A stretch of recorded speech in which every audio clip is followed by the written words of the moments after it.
नमस्कार दोस्तों, मैं Dinesh Kumar talent DP online learning platform में स्वागत करता हूं। कैसे हैं आप सभी? आशा करता हूं आप सभी ठीक और स्वस्थ होंगे। आज हम मैथ की क्लास 4 देखेंगे। इसके पहले मैथ की क्लास 3 कराई जा चुकी है।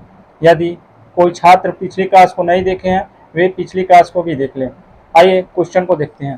क्वेश्चन नंबर 1 को देखिए। एक संख्या x दूसरी संख्या y का 3 गुना है। यदि दोनों संख्याओं का योग 20 है तो x और y का मान क्रमशः क्या होगा? देखिए, x और y, x y, x का 3 गुना, x y मान लीजिए एक, इसका 3 गुना y का 3 गुना है। यदि दोनों संख्याओं का योग 20 है तो x और y का मान क्रमशः क्या होगा?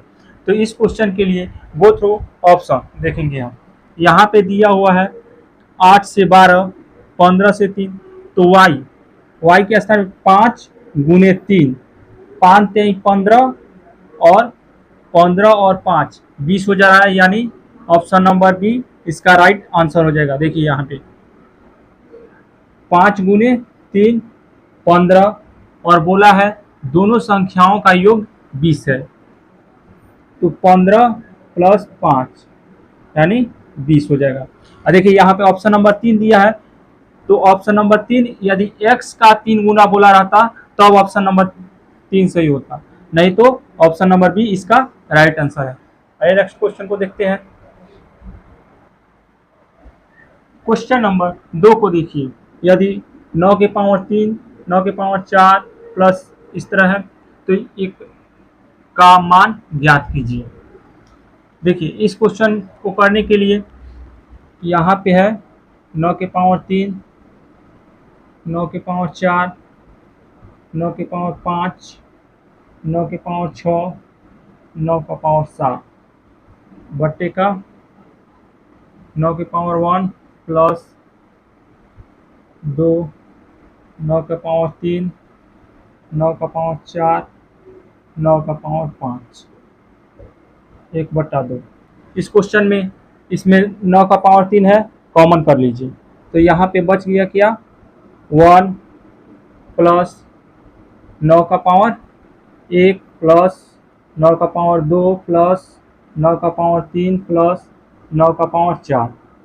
इसी प्रकार इसमें 9 कॉमन कर लीजिए, तो यहाँ पे 1 प्लस 9 का पावर 1 प्लस 9 का पावर 2 प्लस 9 का पावर 3 प्लस 9 का पावर 4, ये बच गया। अब देखिए यहाँ से इसको काट दीजिए, इसको काट दीजिए, इसमें 9 का पावर 3 कॉमन लिए हैं, तो बच गया क्या 9 का पावर 3 बट्टे का 9 1/2। अब ये 9 से 1 कट गया तो कितना बचेगा 9 का पावर 2 गुने 1/2, 2 से 2 कैंसिल हो गया, यानी इसका राइट आंसर 9 हो जाएगा। ऑप्शन नंबर बी इसका राइट आंसर है। ये क्लासेस डेली शाम 4 बजे कराई जाती है। जितने भी नए स्टूडेंट हैं वे चैलेंज डीपी स्टडी को सर्च करके सब्सक्राइब कर लें और ऑल बेल आइकन को ऑन कर लें, ताकि प्रत्येक क्लास का नोटिफिकेशन आप तक पहुंच सके। देखिए ये क्लासेज प्रत्येक एग्जाम के लिए बहुत ही महत्वपूर्ण है, जैसे एसएससी एमटीएस, एसएससी और जितने भी कॉम्पिटिटिव एग्जाम हैं सभी एग्जामों के लिए बहुत ही महत्वपूर्ण है। आइए नेक्स्ट क्वेश्चन को देखते हैं। क्वेश्चन नंबर 3 देखिए। एक संख्या और 20 का मध्यानुपाती 50 है, तो वह संख्या क्या है? देखिए एक संख्या मान लेते हैं, एक संख्या x और 20 का मध्यानुपाती 50 है, 20 का मध्यानुपाती 50। देखिए अनुपात और समानुपात, x बटे 50 बराबर 50/20। अब इसको त्रिया गुना कीजिए, 20x बराबर 50/25, तो x बराबर 2500/20। 1 0 से 1 0 कैंसिल, 2 से 2 एकम 2, 2 दूनी 4, 2 पच्चे 10, यानी x बराबर 125। ऑप्शन नंबर ए इसका राइट आंसर हो जाएगा। यदि क्लास समझ में आ रही है तो आप लोग लाइक कर दीजिए और सब्सक्राइब कर दीजिए। आइए नेक्स्ट क्वेश्चन को देखते हैं। क्वेश्चन नंबर 4 को देखिए, यदि 49 लीटर दूध के घोल में 63% दूध है तो घोल में दूध की सांद्रता 70% करने के लिए कितना दूध और मिलाना चाहिए। देखिए क्वेश्चन को देखिए, टोटल कितना दूध है, 49 लीटर। 49 लीटर दूध के घोल में 63% दूध है, 63% दूध है, तो घोल में दूध की सांद्रता 70% करने के लिए कितना दूध और मिलाना चाहिए। 63 से कितना हुआ है, 70। यहाँ पे कितना का अंतर आ रहा है, 7 का। तो 49 गुने 7 बटे का 70% है, 70% करने के लिए तो 100 माइनस 70, 100 माइनस 70, 49 सत्ते कितना होता है, यानी 7 का क्यूब 343 बट्टा 30। अब इसको ये तो कटेगा नहीं, फ्रैक्शन में चेंज। 30, 343, 30 एकम 30 कैंसिल, 30 एकम 30, 3 और 1, यानी 11 सही 13 बट्टा 30। पूर्णांक में इसका 11 सही 13 बट्टा 30 इसका राइट आंसर हो जाएगा, यानी ऑप्शन नंबर ए इसका राइट आंसर है। आइए नेक्स्ट क्वेश्चन को देखते हैं। क्वेश्चन नंबर 5 को देखिए, ए और बी मिलकर किसी कार्य को 50 दिनों में कर सकते हैं। यदि ए बी से 40% कम कुशल है तो ए अकेले कार्य करके 60% कार्य को कितने दिनों में पूरा कर सकता है। ए और बी मिलकर किसी कार्य को 50 दिनों में कर सकते हैं। ए बी से 40% यानी कम काम करता है, कम कुशल है, तो बी को मान लीजिए 100, 40% कम होगा तो ये हो जाएगा 60। अब इसको रेशियो में चेंज कर लीजिए, 20 3 60, काट के छोटा कर लेना है, 20 3 60, 20 25 100, यानी इन दोनों का एक दिन का यूनिट कार्य करने का यूनिट निकल गया।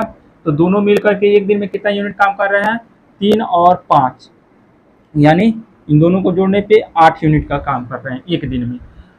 तो इन दोनों ने मिलकर 50 दिनों में एक कार्य को किया है, तो 8 गुने 50, टोटल कार्य 8 पचे 40 यानी 400, टोटल कार्य हो गया 400। यही 400 में 60% कार्य किसको करना है, ए को। तो 400 का 60%, 2 जीरो से 2 जीरो कैंसिल, 6 चौक 24, यानी 240 हो गया 60%। 60% कार्य बराबर 240, यही 60% कार्य करना है ना ए को। तो एक दिन में कितना यूनिट काम कर रहा है, 3 यूनिट, तो 3 से भाग कर देंगे, 3 3 और 24, यानी 60% का ए 80 दिनों में पूरा करेगा। 60% कार्य को ये कितने दिनों में पूरा करेगा, 80 दिनों में, यानी ऑप्शन नंबर सी इसका राइट आंसर हो जाएगा। क्वेश्चन नंबर 6 को देखिए, पाइप ए बी और सी एक टैंक को क्रमशः 20 30 और 60 घंटे में भर सकते हैं। पाइप ए बी और सी उसी दिन क्रमशः सुबह 7 बजे, सुबह 8 बजे और सुबह 9 बजे जाते हैं। टंकी कब भरेगी। यानी इस क्वेश्चन में क्वेश्चन को देखिए, ए बी सी 3 नल है, ए 20 घंटे, बी 30 घंटे और सी 60 घंटे। इन तीनों का एलसीएम 60, 20 20 3 60, 30 दूनी 60, 60 एकम 60। ए 1 घंटा में 3 यूनिट, बी 1 घंटा में 2 यूनिट, सी 1 घंटा में 1 यूनिट। Total unit 60। अब देखिए ए बी सी, सुबह ए को 7 बजे चालू किया जाता है, बी को 8 बजे और सी को 9 बजे खोले जाते हैं। तो टंकी कब भरेगी? यानी ए बी और सी हो गया। एक 1 घंटा में 3 यूनिट, बी 1 घंटा में 2 यूनिट, सी 1 घंटा में 1 यूनिट। ए को सुबह 7 बजे, बी को 8 बजे और सी को 9 बजे खोला जाता है। यहाँ पे देखिए 9 और 7, 7 में 2 घंटा ऐड किया जाएगा तो 9 बजेगा, और 8 में 1 घंटा ऐड किया जाएगा तब 9 बजेगा। यानी 1 घंटा, ए 1 घंटा में 3 यूनिट काम कर रहा है, तो 2 घंटा में 3 गुने 2 यानी 6 यूनिट। बी 1 घंटा में 2 यूनिट, तो 8 से 9 हुआ है, यानी 9 बजेगा। 8 से 9 तो यानी 1 घंटा, तो 2 गुने 1 यानी 1 घंटा में ये 2 यूनिट काम कर रहा है। टोटल यूनिट है 60। 60 में से 6 2 8, 8 यूनिट माइनस हो गया, तो यानी 52 यूनिट। देखिए अब ये तीनों नल एक साथ 52 यूनिट को भरना शुरू करेंगे। तीनों नल 1 घंटा में 3 2 और 1, यानी 3 2 5 1 6, तीनों नल मिलकर के 1 घंटा में 6 यूनिट भर रहे हैं। तो 52/6, 6 से 52 को भाग दीजिए, 6 बटे 48 4, यानी 8 सही 4/6। 4/6 को मिनट में चेंज कर लीजिए, 4/6 गुने 60, 6 एकम 6 यानी 4 दहाके 40, 8 घंटा 40 मिनट। तो 9 बजे से तो तीनों नल चलना प्रारंभ किए हैं, और प्लस 8 घंटा 40 मिनट, यानी 0 4 8 दूनी 16 1 17, 17:40। तो 17:40 कितना होता है? 5:12 और 5 17, यानी 5:40। ऑप्शन नंबर बी इसका राइट आंसर हो जाएगा। क्वेश्चन नंबर 7 को देखिए। एक व्यक्ति पी से क्यू तक का यात्रा 50 किलोमीटर प्रति घंटा की चाल से करता है और अपनी चाल में 60% का वृद्धि करते हुए वापस लौटता है। दोनों यात्रा के लिए उसकी औसत चाल कितनी है? पी से क्यू तक की दूरी 50 किलोमीटर की चाल से जाता है और वापस लौटते समय 60 का वृद्धि यानी 60% का वृद्धि करता है। 50 का 60%, 2 जीरो से 2 जीरो कैंसिल। देखिए यहाँ पे 60% का वृद्धि करते हुए, तो यानी 60% का वृद्धि हुआ है, तो 100 में 60 जुड़ जाएगा, 160 हो जाएगा। तो 16 पच्चे 80। इधर से जा रहा है कितनी के स्पीड से? 50 के स्पीड से, और उधर से आ रहा है 60 की स्पीड से। तो उस दोनों यात्रा के लिए उसकी औसत चाल कितनी है? तो औसत चाल निकालने के लिए क्या होता है? 2xy बटे का x प्लस वाई। औसत चाल,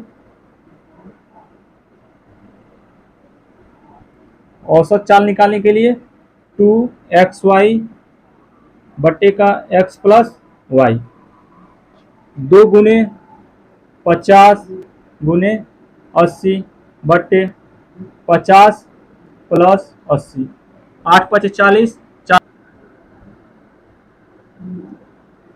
8000 बटे का 130, 1 जीरो से 1 जीरो कैंसिल। तो 13 में 8 से भाग देने पे 800 में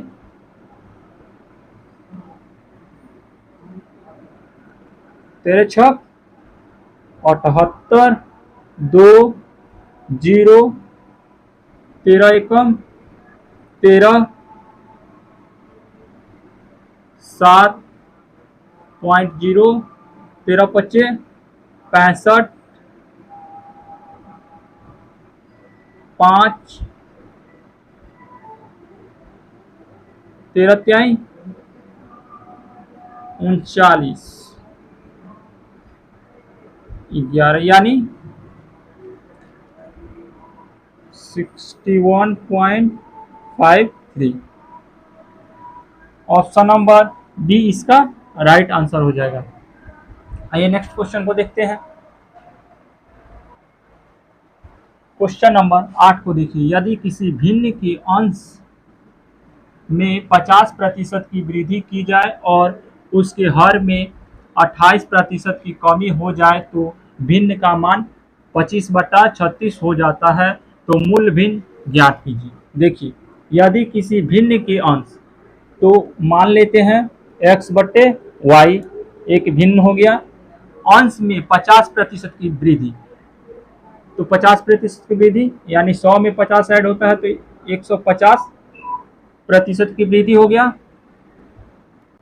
और हर में 28% की कमी की जाती है। 28% की कमी यानी 72% हो जाए तो भिन्न का मान 25/36 हो जाता है, बराबर 25/36। तो मूल भिन्न ज्ञात करना है। इसमें x/y बराबर, जब xy बराबर के इस साइड आएगा तो उधर गुना में हो जाएगा, यानी 25/36 गुने 72/150।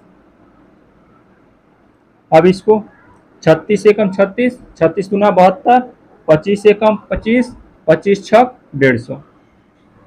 तो XY 2 एकम 2, 2 त्याई 6, यानी x/y बराबर 1/3। हमारा right option, option number D इसका राइट